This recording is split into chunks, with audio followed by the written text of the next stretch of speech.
আসসালামু আলাইকুম viewers, welcome to another video.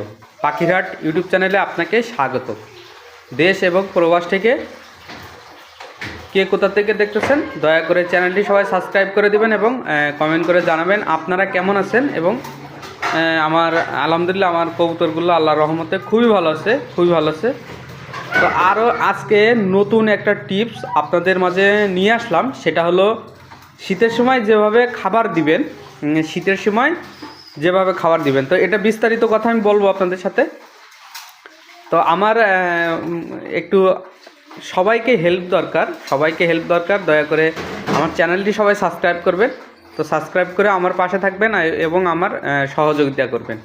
আলহামদুলিল্লাহ আপনাদের এই ধরনের ভিডিও যারা দেখতে চান এবং যাদের শিক্ষণীয় ভিডিও, আপনার মোটামুটি শিক্ষণীয় ভিডিও আপনারা যারা পছন্দ করেন, দয়া করে লাইক কমেন্ট এবং শেয়ার করবেন। যদি কোনো ভুল ত্রুটি হয় তাও আপনারা কমেন্ট করে জানাবেন যে কোনো ভুল ত্রুটি হলো নাকি।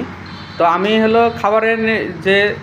খাবার নিয়ে কথা বলবো। এখন শীতের সময় জানেন কবুতর কম উড়ে, আর একটু ওয়েদার মনে করেন নর্মাল থাকলে তখন কবুতর তো উড়ানোই যায় না। তো সেটা আপনাদের মাথায় রাখতে হবে যে কখন কিভাবে খাবার দিবেন। তো আমি আগে রেগুলার 3 বার করে খাবার দিতাম, 3 টাইমে। একটা হলো সকালে, একটা হলো বিকাল বলতে 2টা-3টার ভিতরে, আর একটা হলো আপনার রাতের 8টা বাজে। তো আমি এখন খাবার কমায় দিয়ে 2 বার করে খাবার দিচ্ছি কবুতরকে, 2 বার করে। সেটা হলো এখন হলো যখন ওয়েদারটা মনে করেন নর্মাল থাকে, যখন মনে করেন একটু কুয়াশা বেশি করে থাকে, তখন মনে করেন 9টা-10টার সময় খাবার দেই। কারণ এখন কবুতর ওড়ে না, কবুতর না উড়লে তো ওদের হজম শক্তিটা ওইভাবে হবে না।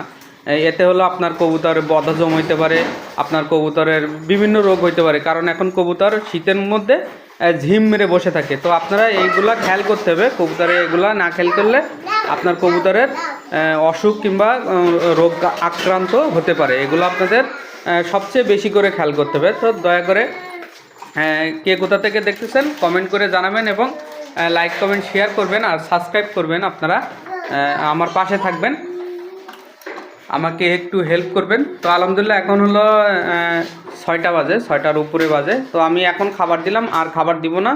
আর হলো কালকে সকালে এরকম।